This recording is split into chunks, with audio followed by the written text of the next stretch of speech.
Let's get into the overarching principles. Chris mentioned it, and the officials were instructed on it today. Before each game, everybody's going to get together, and we're probably going to make sure that we call everybody, like 5 minutes before the game starts to make sure everybody's down on their knees so we can make sure that we can get any questions answered. Everybody's going to meet at the scorer's table.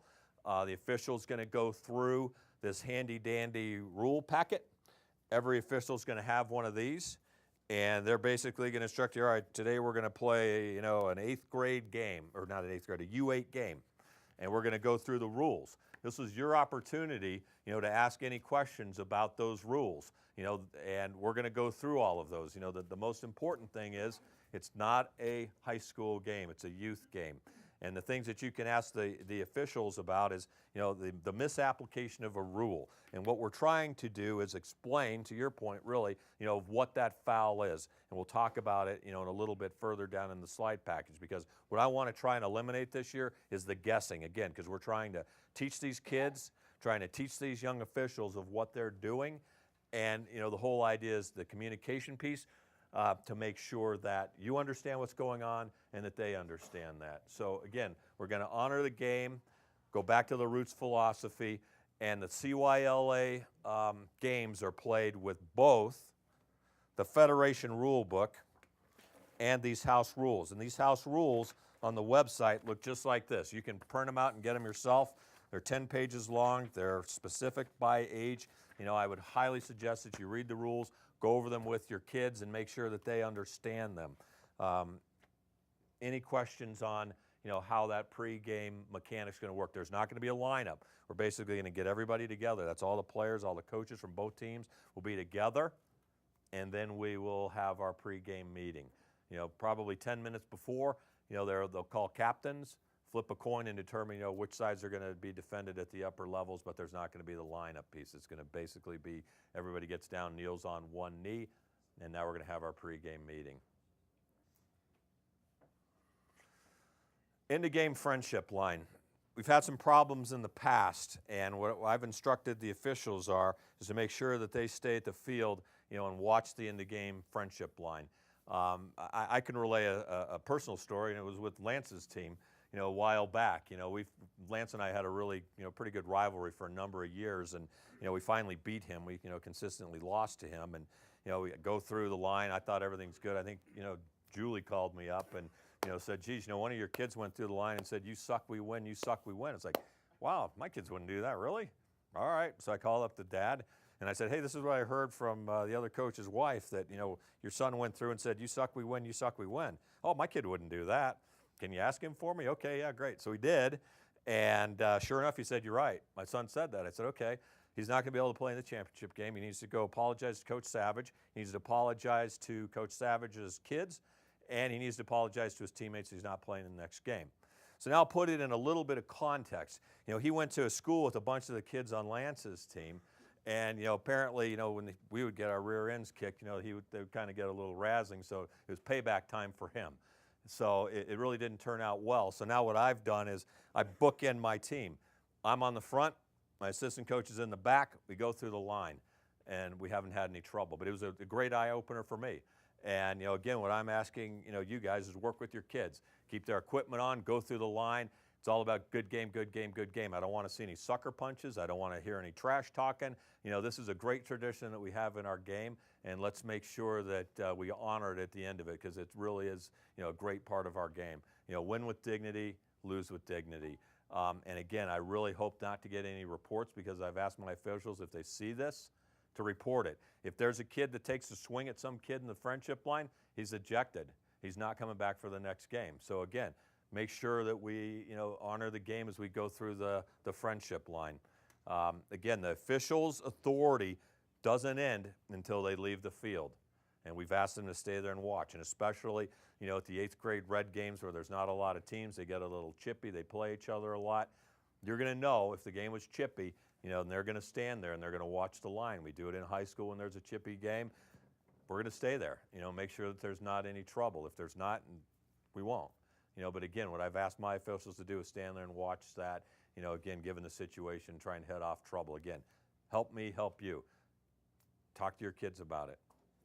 Now we're going to get into the skill-based rules, by age group. So what we basically have this year for the first time is, age-based rules. So it starts at U8. The only combined age group level we have is U14 and U15. Everything else is done, on the birthday. We still maintain the red, white, and blue stratification, where red's the most advanced, white's intermediate, and blue is novice. Again, and Chris, you might want to chime in here, with these birth dates, because, what we talked about up at Alexander Dawson was, having, birth certificates available or something like that if, somebody questions whether or not, a kid's supposed to be on, your roster or not. So I don't know if you want to speak to that part of it.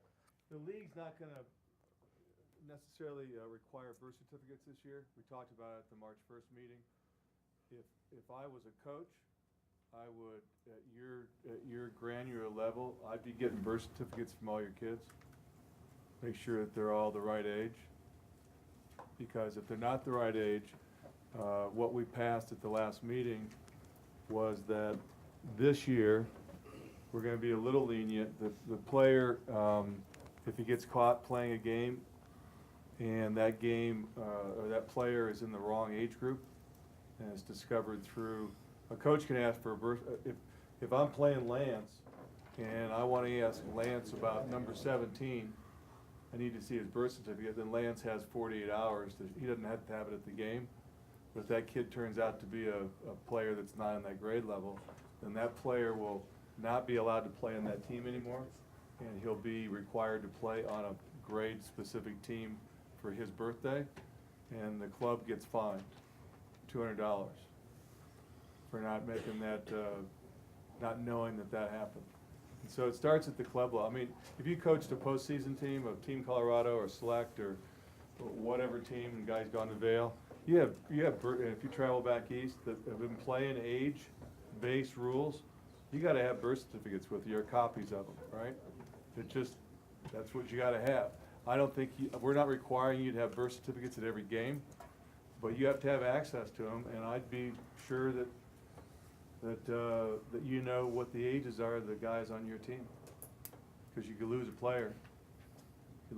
So, and we're going to be registering for the championship fairly early this year, in the month of March, and that's going to require a U.S. lacrosse number to be on that application, and so we'll be able to bounce ages from the U.S. lacrosse membership against your roster. So it's just not worth cheating, guys. And you hear horror stories of AYL basketball and football and hockey. And next year we'll have a better process. We will require birth certificates next year, but you'll know about it a lot sooner. But if in these other age groups or other sports that have been playing age-based for a long time, cheating is rampant. And that's why they've come down so hard with birth certificates in these other sports that have been playing age-based. We're new to it this year, so I'm asking at your level, I'd collect birth certificates and have them there and ward off that surprise that you might get, that maybe you might not know about it. You could have a parent that lied. You could have a parent that said, no, his birthday's this date. And you look at the birth certificate and it's 6 months off. So I'm not saying it's you guys, the parents do it. Yeah, right now the fine and the moving the player off the team was I think what the extent of it's going to be. Because we don't want to, if it's something that the coach didn't know, and again, every situation's different, we don't want to penalize the rest of the players on the team.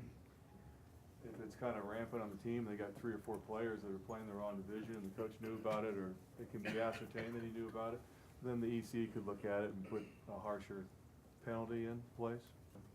So right now, there's no forfeit of the games the guy was in.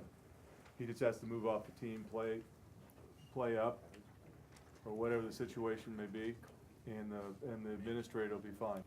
It's not going to be something that will be enforced at the game. The game will continue playing. That person's not going to be pulled during the game. Okay. At the end of that game, if you want to question that coach, the process that takes place is the administrators will be checking the birth certificates. Right. Just curious. 'Cause Yeah, you raised one and the reason we went to age-based, and I just gotta share this with you, the biggest complaint that I would come across the EC or to my mailbox, because I get a lot of emails from parents, last year was when you play grade-based, you do have, you know, you got parents holding kids back, you have more discrepancies in size, I believe, with grade-based playing than you do age-based playing. So that's why, that's one of the safety issues that got eliminated or alleviated by going to age-based over grade-based. So again, safety and sportsmanship are priority. We talked about the progressive discipline. Again, let's make sure that we don't have the overly aggressive conduct. All right, the 3-yard rule. Again, this is a big emphasis. We spent a lot of time with the officials this afternoon on this. High school rules, you've got 5 yards. Here we're reduced it down to 3 yards. So it's a much closer sphere, so to speak, where, you know, again, you can legally body check when it's permissible at U12 and above. You know, you got your legal pushes, you've got your legal holds. Again, 3 yards. Ball in flight, same thing. Again, we're talking about a bubble or a sphere within 3 yards. You know, teach your kids in practice. It's not 5 yards anymore, it's 3 yards.